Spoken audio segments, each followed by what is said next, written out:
welcome everyone to another exciting episode of Riding Through the Unknown. I'm your host, Michael, and I have been talking with tonight's guest backstage, and so I can honestly say you all are in for an amazing treat with this guest. She has so much really cool information to share with you all.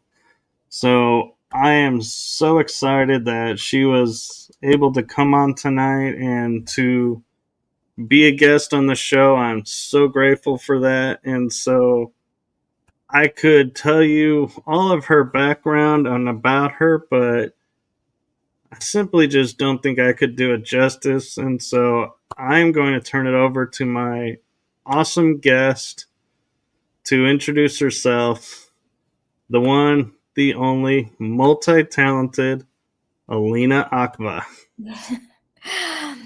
Hi, everyone. So I'm a little bit nervous. This is my first public interview.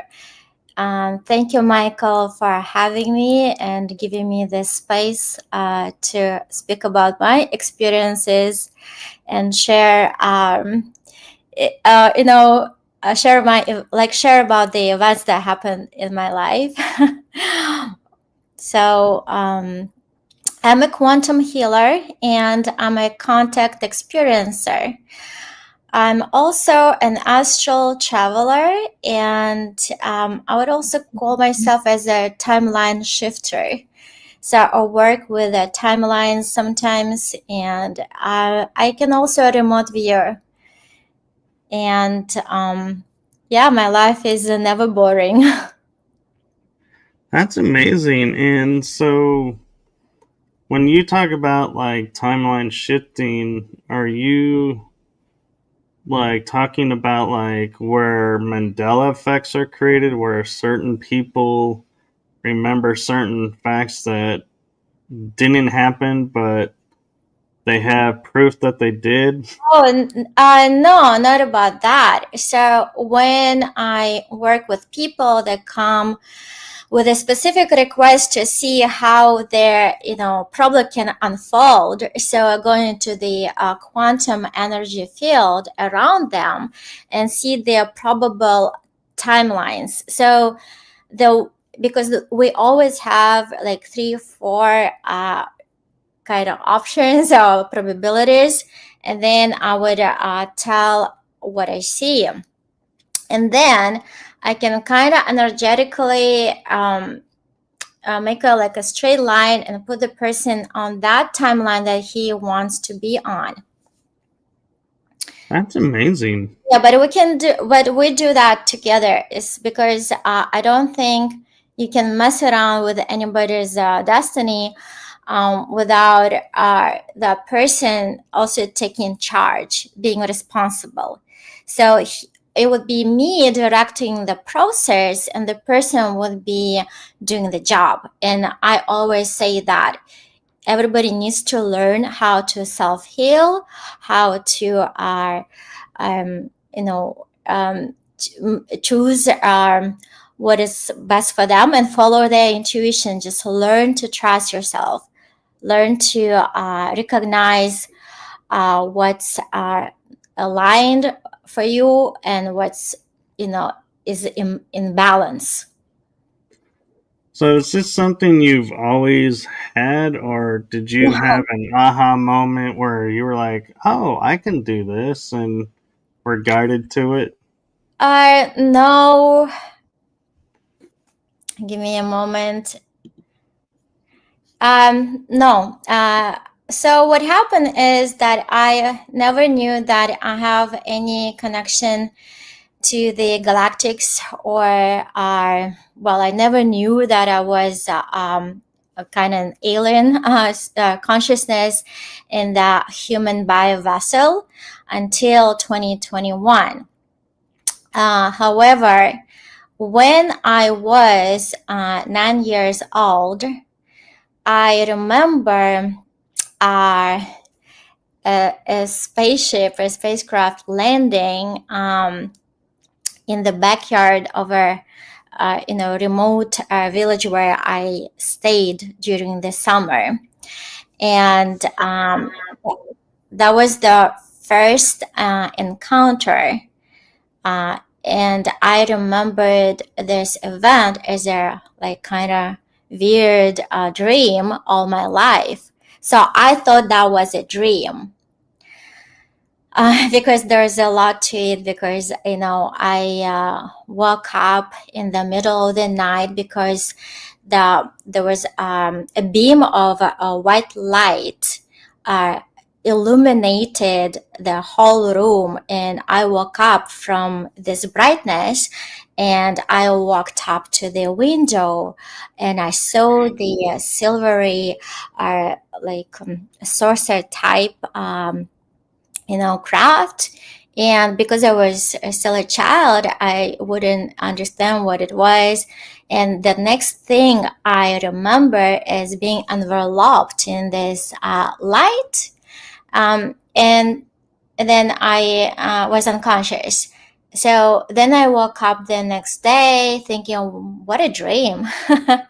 So in 2024, I had a QHCT hypnosis technique developed by Dolores Cannon. And so that experience was confirmed as being real. That's really amazing. And yeah, so the next experience happened in 2021. Someone came in the dream and said, here's your Akashic records. And because in my normal life, I was kind of far away from metaphysics. Like I lived a pretty normal life. Never heard about alien species, extraterrestrial races. So I never even investigated or had interest in in this information. And basically, all the terminology that they used during this interaction didn't make sense for me. Okay, it didn't make sense for me. And when I woke up, I thought again, what a fun dream. And then I completely, I gotta put it back, at the back of my mind, and continued my normal life. What do I say? Normal, like early life.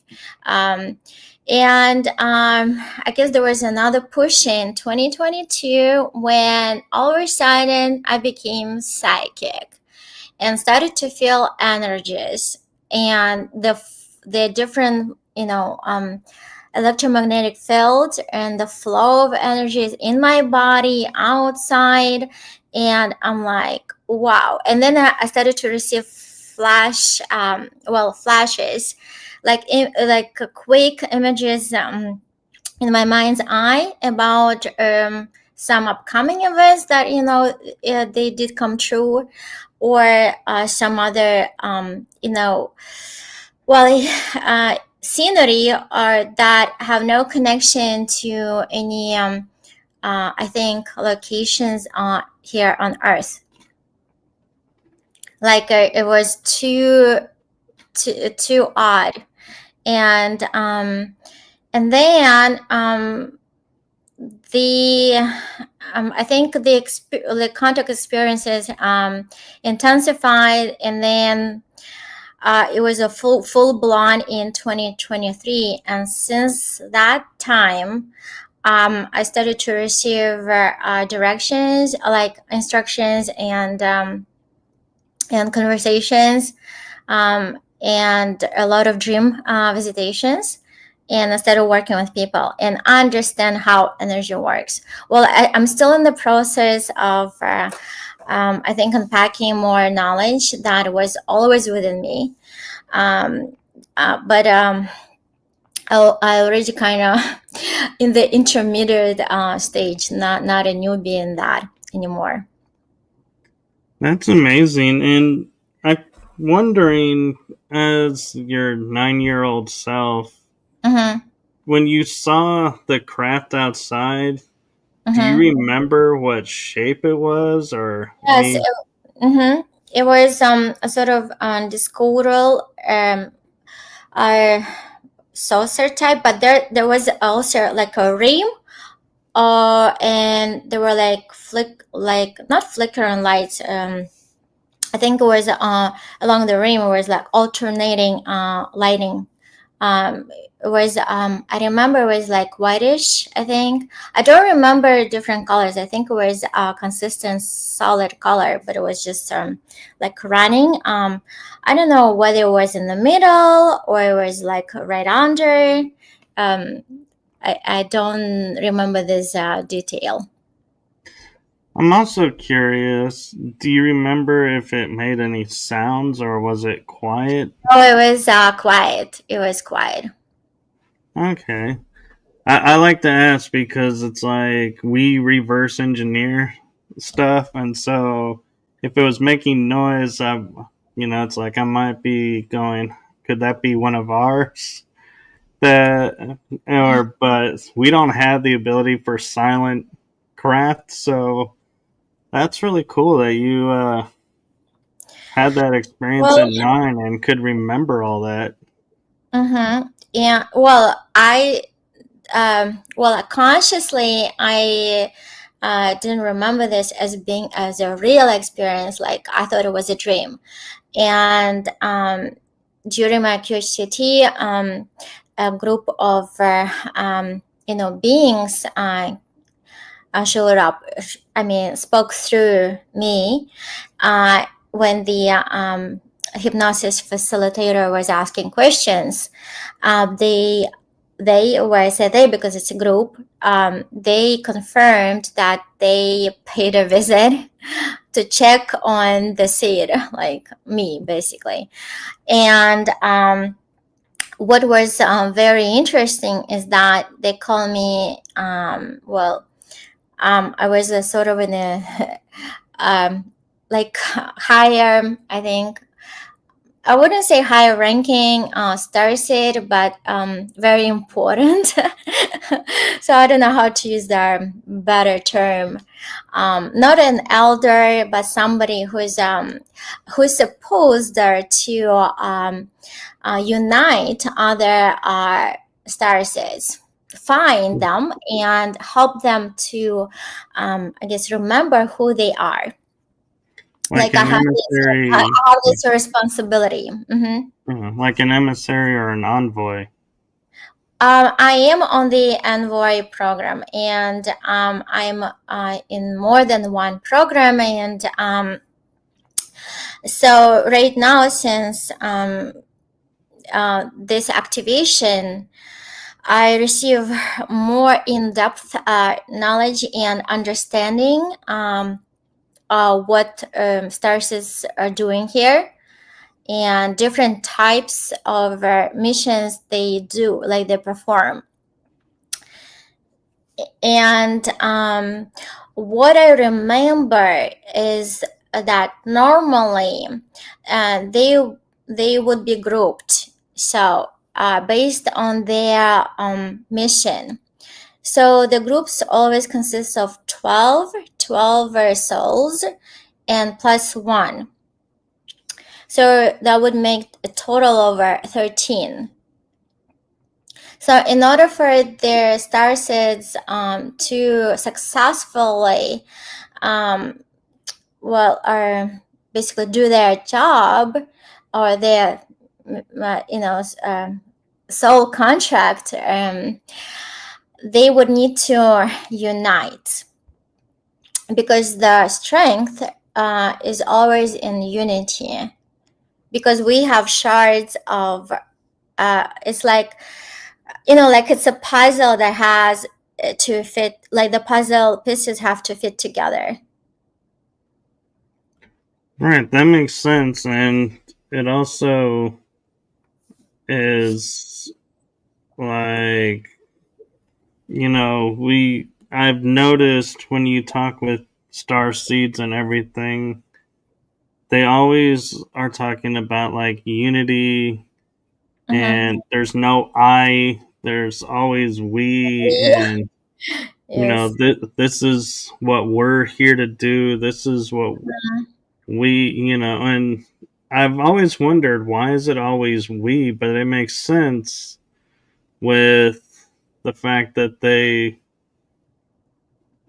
um, grow stronger as a unit, because we even see programs where when one person stands up, they push him over and they're like, nobody, it's like, no, you didn't really do anything. But you get 2, 3, 4, it gets harder and harder with each person to push them over. And so it makes sense why the star seeds would do that. Well, the interesting fact, even for me to realize and kind of observe that when the beings come interdimensionally into my physical space, they're always from a group of either 3 or 7, and yeah, well, I actually didn't see more than that, but never alone. So the minimum was a 2. I call them people, right? Because some of them can be just in the astral body, but they can be humanoid species. That's why I call them people too. But they can be just living either on the ship or on their in their star system in another planet, but visit me in their astral body. So they always come as a group of 3. What I noticed. So you make more contact with them and work with them on the astral than in the physical realm.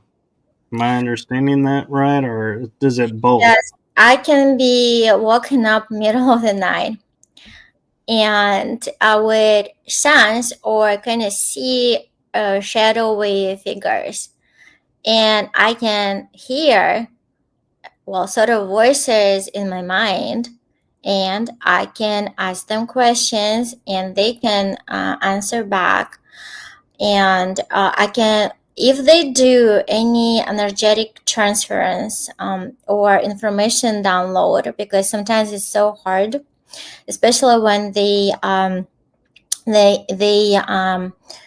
shoot the information straight into your third eye, the pineal gland, or there's some work that they did on me, was like sort of like where the temporal lobes are, and it was so intense because the frequencies are so high, and it's very hard for the it's even painful for the physical body you're in. So I tell them to kind of stop, or say I need a break, or I cannot take it anymore, and they do listen. So I think the difference between the benevolent and the malevolent groups is that the latter guys, the bad guys, will never listen to you. They would be actually causing harm. That's true, and that's a good way to look at it. And one thing I feel, a question that a lot of people would probably be wanting to know is, when you're talking with them here, when you hear them here in this world, are you able to understand the language that they're speaking, Well, or so here's the thing. I'm not a native speaker, right? I wasn't born in the States. I learned English here. So as you can see, I don't have an accent. But all the conversations, either they happen in the dream space, or when I'm in the state between being awake and being asleep at night, but kind of half there. So I do hear all the chats, I mean the words. I do hear all the words in English. okay? So that's never in my native language, always in English. That's kind of interesting. I wonder why never in your native language, No, because never. No, never. that would make more sense because only you would be able to understand it. Right. I think because of the scope of what I'm supposed to do, that I should be able to access more people. And in order to be able to communicate, I should relay the information in the way it was presented, right, in English. So English is their world, language. So when you say like the your mission and your work, what do you feel like if you doing what you're doing right now would if something happened to you tomorrow, you could say I did my mission. What would that look like? What are you wanting to leave behind? I think I'm going to publish a book. I'm in the process of writing, and it's called the Diary of the Intergalactic Soul. And I think it will be like a memoir of how it all happened, where it all began, and it's almost like backtracking, because that connection with the off-world civilizations was always there. I was just not paying attention. For example, I had been worked on in 2015. So back then, I was living in New York City, and all of a sudden, when I had a physical checkup, and it turned out that all my hormones, like over the roof, like 10 times more than they should be. I mean, the our normal rates were like, it was way off, and so my my doctor, my physician, sent me to have a CAT scan of my brain, because there was a suspicion that I have a pituitary gland tumor, because they did the thyroid panel, they did all the blood work, and they couldn't find anything there, and then they thought that must be in the brain, must be the tumor that is pushing on the production like certain region, and that would produce this abnormal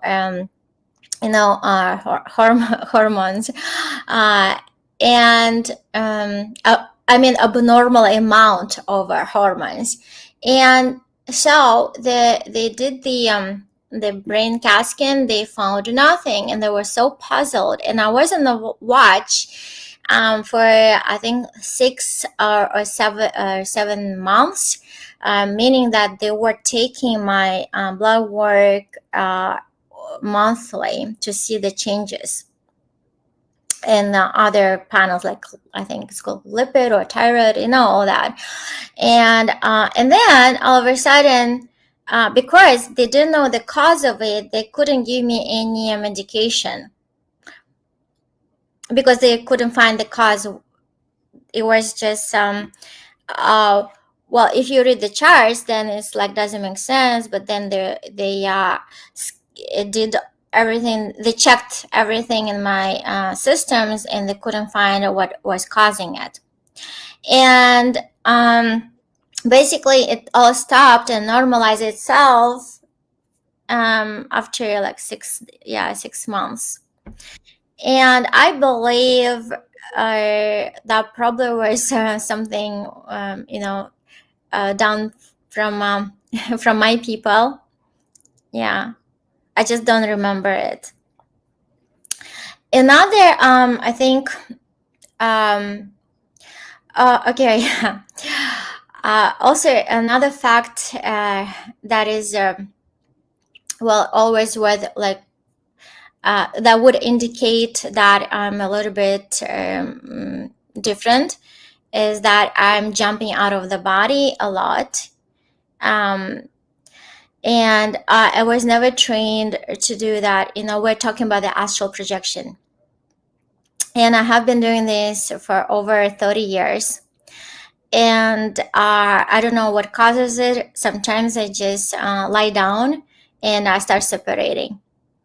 When I'm talking about like my astral body is separating, and recently I figured out where it exits from the back.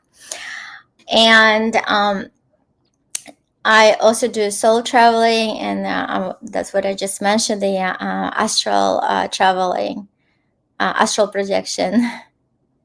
Yeah. So when you talk about soul traveling, are you talking about through time and different Yes, timelines? yes, yes. Astral traveling, because there's a different awareness of who you are there, and your consciousness is no longer identifies itself with being Elina and having the memory or experiences here that you accumulated on Earth. Because as a soul, I remember visiting other worlds, but also I have a remembrance of being in space, and I know how the space looks like. And then I remember traveling in I think I would call them the vortexes. I call them tunnels because I don't know any other word to describe. And they look like encased tunnels. And then I'm like traveling at ultra fast speed, and then I'm being like all of a sudden like I will spit it out somewhere. That because when I do astral projection, I have basically I have a full control. Like I kind of more aware of that I am a leaner, and this is my copy, and I check myself like check my if I can affect the physical environment, and I check out my astral etheric hands, and it's different. It's a different perception as well. So when you're in the astral plane, I get asked this a lot myself when I talk about it. Is how did you learn to move around? Like, did you just start realizing how fast you can go and you just took off, or did you go, okay, I'm going to go to the moon, then I'm going to go to Mars, and you just kind No, of baby I step don't out? really. In my astral body, I'm more confined to the Earth plane, so I travel around here. I don't go or off planet. I don't live Earth. I don't live Earth.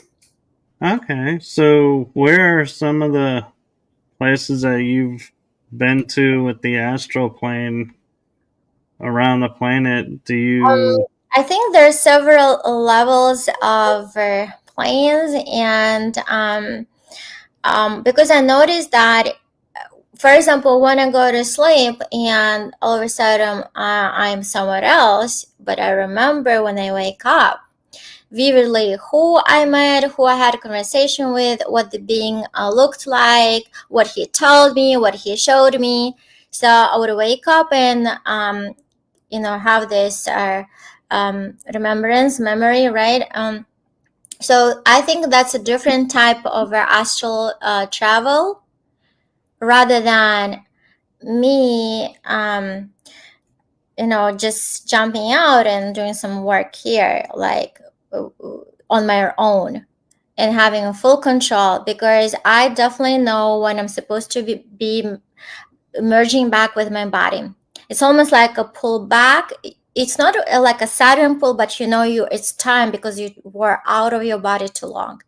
So the longest, I would say the longest period when I was out of my physical body was only 1 hour.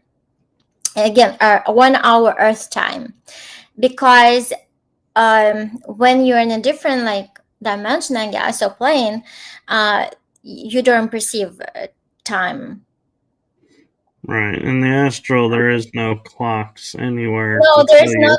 there's no reference point there. You cannot say, "Oh, that's the future, that's the past, this is the present." You don't have that ability to understand, because everything is like all merged together. And but for some reason, I know that it's time for me to go back into my physical body, or there will be bad consequences, or something bad can happen. No, that's true, and that is something that is true with, when you do work on the astral plane, is you do have to be careful. And I wonder, you say you only operate here on the planet. Is that your choice, or do you just not feel drawn to try and pop out and experience space and beyond? Okay, let's talk about choices. So when I had my curiosity, I think it didn't give me any cell release, right, or comfort, or because those 2 hours I was sobbing intensely, because I kept saying that was a mistake of me coming here, that I'm failing, that was a huge mistake, and I no longer want to be here. So and I said, well, I don't agree anymore, right? It's almost like I don't want to do this mission anymore, because it's like too much, and it's like there was an overestimation of what I can do here with my energies, with my soul signature, or what I brought here. So what happened is, my galactic, I always say they're guides, okay? They said that nobody appointed me being here. I volunteered, and that was my conscious decision. And they cannot take me back, okay? So because I experienced a lot of trauma here, I want to be extracted, I want to be taken back, and it's not happening. And they say they can't. Okay, they can't. And yes, I did agree to help the evolution of consciousness here, and for the people to learn about their origins, or their connection to the cosmos. But at the same time, there are a lot of different factions here at play, because not only you deal with early trauma and have to provide for yourself, and you're being different, you're being looked upon as schizophrenic and everything, or odd, even though you never mention any extraordinary things like ETs, UFO, but you are energetically and repulse people, because I do, like, people don't feel comfortable in my field, as if something is pressuring them, and I cannot lower my frequency, and they become very uncomfortable. And so I had this problem all my life, being a loner. Okay, I'm always alone, like almost all the time. And what else? So not only you deal with this social annihilation, right, when you're not connecting to other people, but also the until you realize who you are, you're being manipulated and astrally attacked by other, malevolent groups that want, have their own agenda here, and they don't want you to wake up and use your abilities and manipulate energies, right? So Right. so you have a lot here on the plate to jungle. Like, you have to take care of a lot of problems as a starseed. But another problem is that this physical body is not well adjusted with your light body, with your astral body, and you have a lot of allergies and was ailments. So, and I had this all my life. I'm really allergic, but I had other issues, health issues. And that's something I think feel is always important to bring up when talking about a lot of this is our generation. When we were growing up, we had no outlet to talk with anyone or any support system to help us, so we had to do everything on our own, stand on our own. And so the fact that today, the word UFO and um, starseed is common knowledge is because there were so many brave people who stood against society and said, no, this is real, and fought a not well. When I say fought, it's a non-violent fight, but they made it to where it's Mm-hmm. now common knowledge in our vocabulary. So if you say to someone, "Oh, I think I'm a star seed," more people are going to be like, "Oh, you should go talk to so and so." And there's now a support little network for that. And the problem that a lot of the older generation people is, being ingrained so much that you were on your own, you Sure. have an inability to trust a network, even though you were a part of building it. That's absolutely true, especially for the first wave, how Dolores calls them, first wave, the first wave of volunteers. I'm the second wave. I was born in 1985. So I'm definitely there, the second wave. And I think within this, past 2 or 3 years, I came into terms with me being different. I finally accepted myself and my strangeness. I Because I always wanted to fit in. I always wanted to blend in with the crowd or be like everybody else. That was my biggest dream ever, to to be accepted in the circles, or be invited to the parties, or like social gatherings, because I was hardly ever invited anywhere to join. I know the feeling. Yeah, and I have a very close circle of friends, and they do know who I am, and they support me. Now I did meet other star souls. It's always like a recognition. It's like undeniable. Like you read, it's a kind of different perception, like a frequency. You can tell apart, or I think the alien genes, that DNA gives off a specific vibration.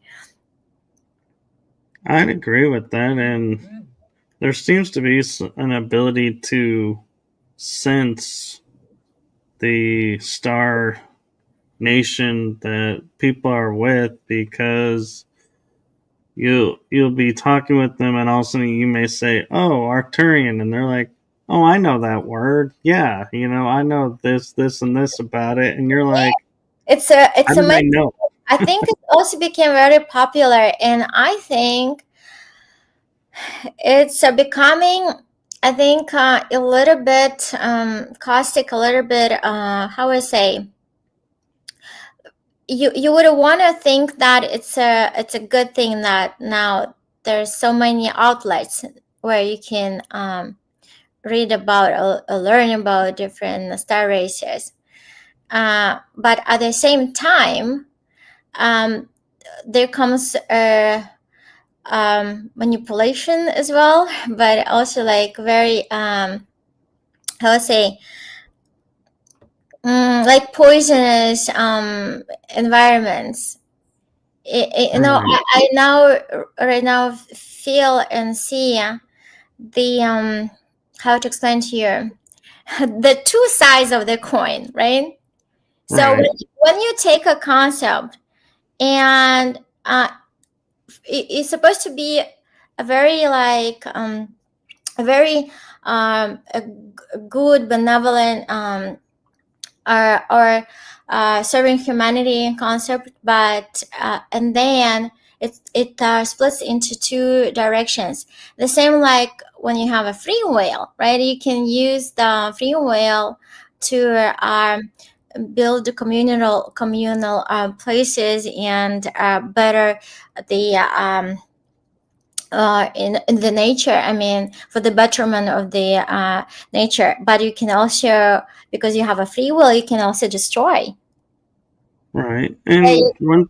And one thing that I think is important to note is, like, I could say, oh, I'm Palladian, so every Palladian must be like me, and that's not true. It's not Is sure. There are so many there's light subgroups. and malevolent on both sides. It does, there is no one race that is pure benevolent, pure malevolent. They all Well, have there's a both. lot of deception, I would say, and I'm not gonna sugarcoat here. I I did telepath with well, reptoids. For some time, they were siphoning my energy when I was completely new to this. They were giving me these crazy ideas, what actions to take in my early life. That one thing. Another thing, they were giving me the wrong information. They were leading me into disaster. And I thought they are like, I think, Pleiadians. So they were telling me they were, and but I felt that their messages were very dry, very robotic, and very devoid of any empathy or softness. And if I would ask why, I would not receive like a definite it will be like, oh, washed out information. And later when I think practice more on my uh well, seeing through my mind's eye, I call, right, uh to to see through the veil. So then I realized that they were not who they pretended to be, and I cut the communication. And I actually I think I stopped trying to, I mean, even allowed anybody into my field for at least like 4 months, because I was so scared again to um, to have any species energy energies in my field. And I think I also experienced some sort of trauma because again they are siphoned energy, Right, because I would also be tired. I will be also be very tired after the communication, not because I'm low vibrational. um well, first I thought it could be, but it's completely different from with the standing high frequency when you have a visitation from higher consciousness beings. That's completely different. So you're not tied there. You're just a little bit uncomfortable, but you're not definitely fatigued, you know?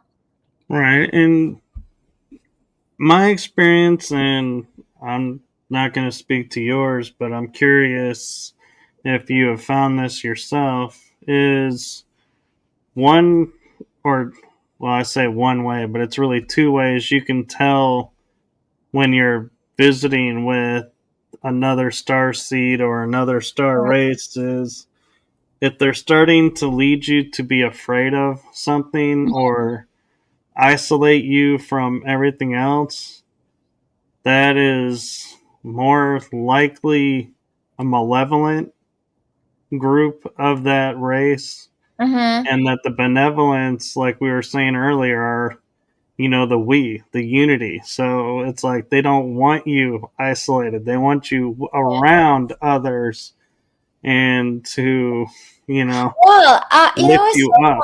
I would agree, but the thing is, they can also use we, and you know what they do? They use a holographic technology. You can see them being full of light, and have this beautiful, um, you know, facial features and everything, and they can emanate light, but uh, underneath their hologram there's a different type, right? Right. That's where I was saying, like, if they're leading you to fear, that would never be a malevolent entity. They would never want you to be afraid. True. Well, what I noticed, I'm never afraid in the astral, but I do get scared. I think it's again a normal reaction to be afraid here. Like today, I saw a spider, a huge one, doing a knot on my egg chair, and I'm like, I was a little bit scared to to, um, to remove the guy. So about the how you would discern, like you have your technique, I have, I guess, mine. I now try to look into to find the eyes. So um even when I work with people, the humans, uh in order for me to tap into some information, I have to look into their eyes, and I do the same right now in the astral to identify. I think there's something about the eyes, like I'm being portaled into, like it's a portal, and I think I access a different field. I guess if it's a hologram, then I can break through the hologram. All right. They say eyes are the windows to the soul, and so it's Yeah. like their way of seeing their true self. Yes, I would agree with that. And another thing, when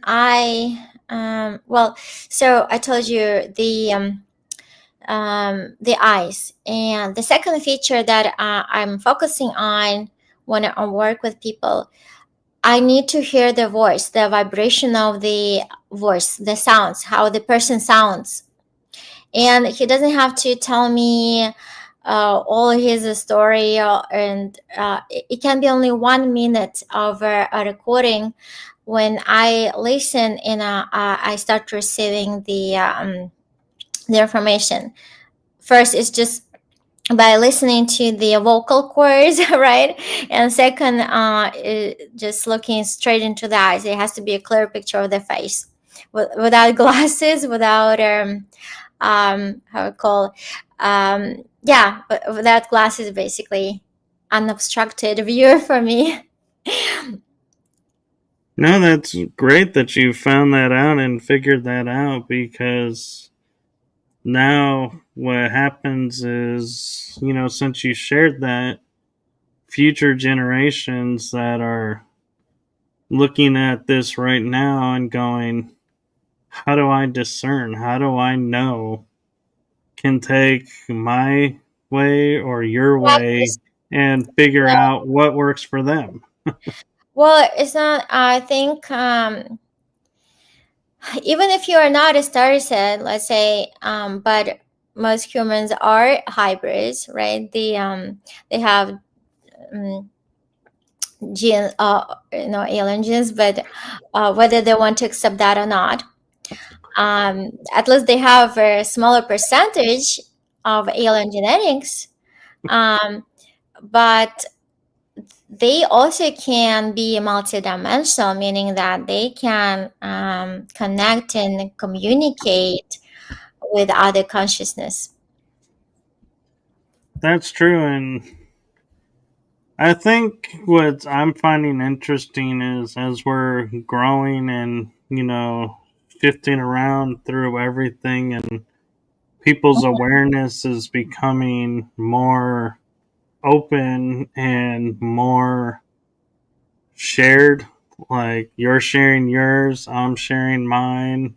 Mm, That people who are hybrids and star seeds that have been denying it for their life because they're like, I can't sure. understand this, are seeing us and being like, oh, if they're okay with it and look at them doing this, maybe it's time to acknowledge my side. And so there is no, because, 30 years have gone by and you said no, you can never say yes to activating the DNA, so to speak, or the Oh energy. yeah. By the way, I posed that question in my curiosity team because before I went into that session, I like I wrote all the questions and I gave it to my facilitator to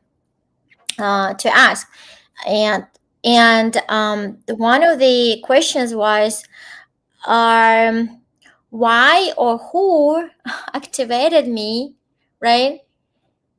And they said nobody did. You had a time capsule inside you that you programmed yourself. Nobody activated your metaphysical abilities because you did it yourself. Because they had to come online whenever it was the time. And I programmed right? Um, because I'm an stasis pod right now there, my original body. So I did bring their special like time capsule with the knowledge. Okay, it also has a knowledge, and I programmed it myself, and nobody came and activated me. That was actually which means I don't think another person can activate you unless you are ready.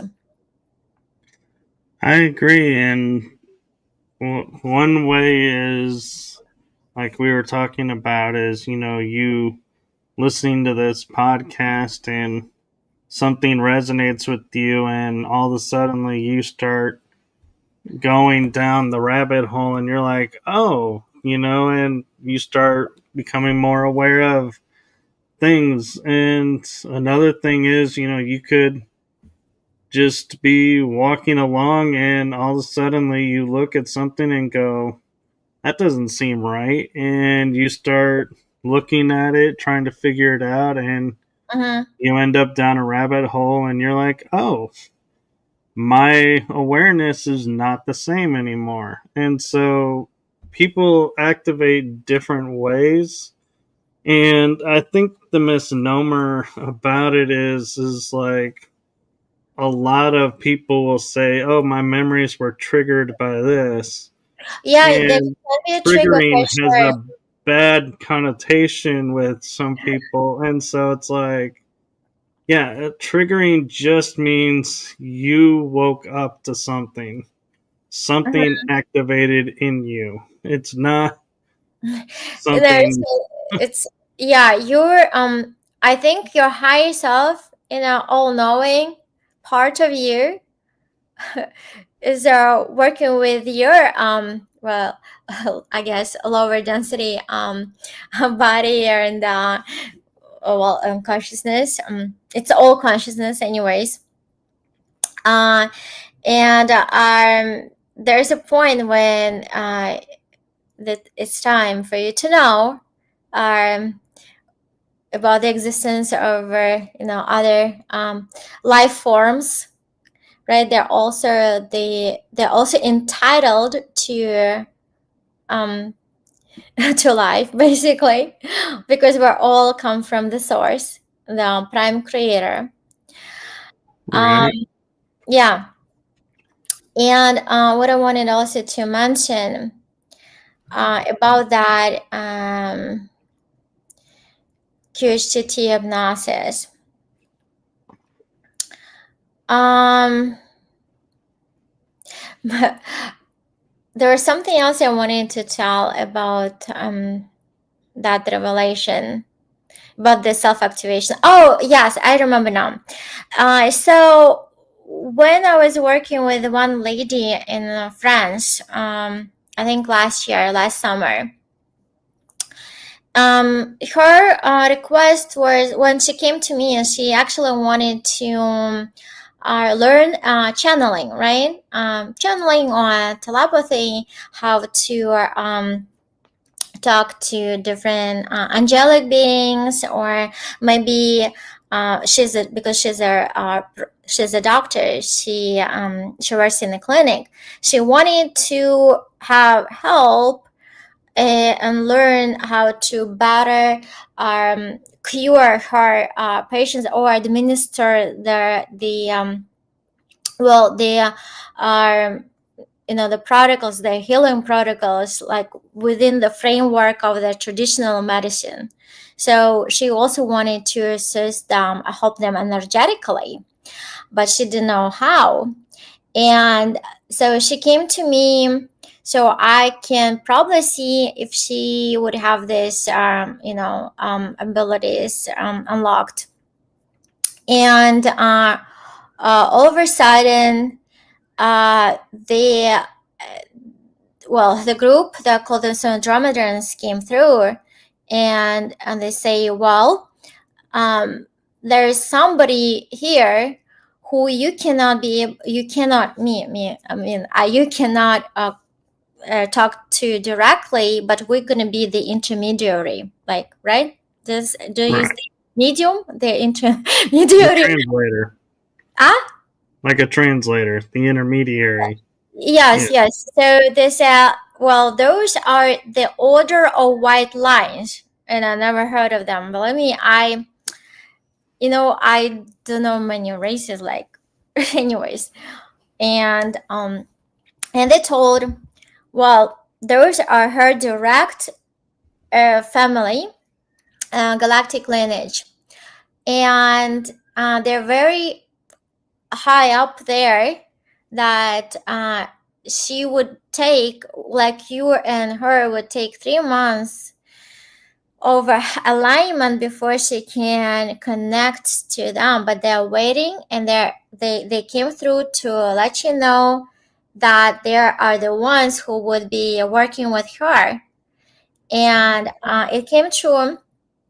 I mean, it took about 3 sessions, meaning her to do certain, energy movements in, in the quantum, before her connection was established with her, with her guys. And so first she was very skeptical about it, very skeptical. She's a doctor, but she only wanted to, I mean, she heard you can, you know, transmit healing from other beings, that's what she wanted to do. Or kind of telepath, ask, is this a better treatment? Yes or no? Something like that for this patient, right? Right. But it turned out that she was a star seed, and that was uncovered through that session that she had with me when the Andromedans came through. That was surprising for me, and that was surprising for her. So because of that, that was a big surprise. So she went to a very established channeler in her region or whatever, who has over 15 years of experience. Well, compared to me, who was just, I guess, activated, right? And that practitioner told her, so, oh yeah, she never told about my session. First of all, she never told that she had a session with somebody or who came through. So she had a session with this lady who has more experience, and the lady said, well, you have a connection to these feline beings, and they look white, and like they're royalty. And so that other person confirmed, and after that she believed. And in I think in 3-4 months, she all of a sudden started it's called automatic writing, like doodling, and then the specific instructions came through, and then I mean, the rest is history. She's right now an active yeah. Well, I wouldn't say channel, because I don't like the word. Channeler is when you allow the entity enter you. Right. A telepath is when you just hear the words in your mind and feel the energies. That's all. Right. And so we're actually 3 minutes over the hour. Yeah. Oh yeah, that was smooth. I think it was. Do you have time for a couple more questions, or do you need to go? No, I don't need to rush anywhere. Yeah, feel free to ask anything. Okay, so one question I've been thinking about and is, you talk about being able to remote view and your psychic ability was activated recently. And I wonder if you feel like the episode that happened with you at 9 and the next one that happened a little bit later, do you think that was to prepare you and to get you on course for remote viewing and having your abilities brought Um, in? I don't know really. So I think all these abilities, especially like you being so active in the astral, also ties to the remote viewing abilities. I think it's all interconnected. I think so. Okay, and when you remote view, do you have are you only remote viewing to help a client, or do Oh you yeah, no, ever? I don't go into the uncharted territories. There are consequences. I also never remote view people that I know. Why? Because there are certain boundaries you'd like I want to observe, like privacy, right? It's because I think there's also, what's the word, you have to be integrity, right? So I only remote view when people ask me. Well, my remote viewing inquiries were only about find me the ring that I lost, or there was another one, bank cards that I lost, or So when they asked you, can you see what my ex is doing or my husband is doing, I said no. I actually refuse these types of requests. But if I need to locate something lost and valuable, then I would do that. Yeah. Yeah. I Yeah. I was mean, just for yeah, people, I'm talking about for people. If right. you're talking about, well, when you're pressed to make a certain decision, right? Let's say you had two interviews with two different companies for the job, and I would actually, well, I'm not calling it remote viewing. I'm calling it timeline review. So I will look at the probabilities of the outcome. Yeah, Yeah. that's different. But some people call it a remote viewing too. I think all these terms are interchangeable. I think, kind of. Yeah. Yeah, and what I was leaning towards when I was asking about the remote viewing was like, say you're reading a book and on like Robin Hood, and you're like, huh, I wonder if this was real. Would you remote view to see was there really a Robin Hood or Oh no, I never questioned different? that. That's actually fun. No, I never did. But I had a fun experience recently. We have time in 2 minutes. I'm gonna tell you. I had a shocking experience in the Astral recently. Do we have 2 minutes? Go for it. Okay, so as usual, I went to bed, but I started separating, and but sometimes I also well, I don't stay in my neighborhood. I can just even go to the other side of the world, but it's still gonna be Earth, or another state, and I just fly. And sometimes I can set the intention to go to the nearby mall, let's say, to hang out there. And so this time I was flying around, and all of a sudden I saw a family behind the glass balcony doors eating dinner. So I thought, oh, cool, let me look at them. um, I was just out of curiosity, because they were the only, I think, people that had their lights up in the whole building. So I kind of landed on their balcony, and they had a lot of plants there. And maybe there was a wind or something, and maybe I caused the wind, and I guess knocked a plant over. And they also have a cat, which I learned later. So they heard the noise, and the three of them, stood up and walked and went out on the balcony. So the mother, the elder son, and the man, the man of the household, he was Asian looking, and he was in a tall. I do remember his face clearly. If I need to do a sketch, I would, but I don't know how to draw. It has to be another person.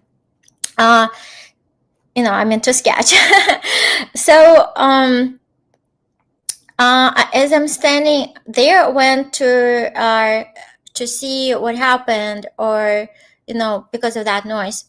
And so they didn't find their cat or something, because they were talking about their cat. And the mother and the son went back in, and the man continued standing there and piercing on me. He was like staring at me, and I thought something is wrong. Something is not right. Why he is like looking straight at me? And because I'm still standing there right on the balcony, and then I immediately I fly away. But then as I'm flying away, I think, no, no, no, I have to find out why he was looking at me. So I go back. He's still there, but he was not standing there anymore. He was kind of leaning over the railing, balcony railing. He was leaning over, looking in the distance, right? It was like nighttime. And come back in, and I project a thought into his head. I ask him, do you really see me? Can you really see me? And he telepathically says yes, but not only he says yes, he does this. And he said, I can remote view. I said, can you really see me? Are you sure? He goes again, yes. And I said, I'm really sorry. I'm so sorry. And I fly away. And I realized that was a real human person. That was a real person that caught me there. Like, let's say what he would see me as a ghost, right? Right. Basically. But he saw me. And he answered to me that he can't see me. And he was a remote viewer, a professional one. Yeah, that is tricky because normally on the astral we're not visible, and No, we're not so visible. Why we're standing there? Because yeah, they're not supposed to see me, and they will not see me. I know that. I tested that many times. People don't see me. They don't see my astral body. They don't. no, and it is trippy when they start being able to see you. You're like, oh, Yeah. what do I do now? Because it makes it more awkward if you just vanish. Because now you're like, yeah, now I just made that person crazy. No, I needed to find out because I sensed that it's not like it was too obvious that he was staring right at me. He wasn't like, is it like, I also sense that he understands like something or he knows something. So, well, it turned out that he saw me in for real. Yeah, that was my story. Well, thank you for sharing your story, and thank you for coming on and sharing your experiences with us. Thank you. And I am selfishly hoping that because this is your first time that you had fun and First time everything. to talk about my experiences. Yeah, first time ever. Well, I hope it was fun for you. Thank you so much. Yes. All right, so I'm gonna say goodnight to Good everyone, night. and Mm-hmm. hopefully we can have you on again because I feel like there's more to your experiences that we can talk about, and so if you ever went back on, I'd be Sure. happy to have you back on. Thank you so much. Thanks. Thanks again. Okay, Yes, see you. and from my heart and my show to you, thank you for your service to humanity. Thank you. I try because I signed up for this. I volunteered. And that is brave. So thank you for that. Thank you. Okay. So good night, everyone. Well, we're in different time zones, but maybe it's early evening for some. It's pretty like late here, and of course, even later for you. Yeah, you're in a different. Like you're 2 hours ahead of me. Must be late for you too. Yeah, it's a little after 9 for me. Mm-hmm. Okay, So wishing you a good night then. Okay, yes, and you too, and thank you again, and we will see everyone on the next episode. okay, bye. Bye bye.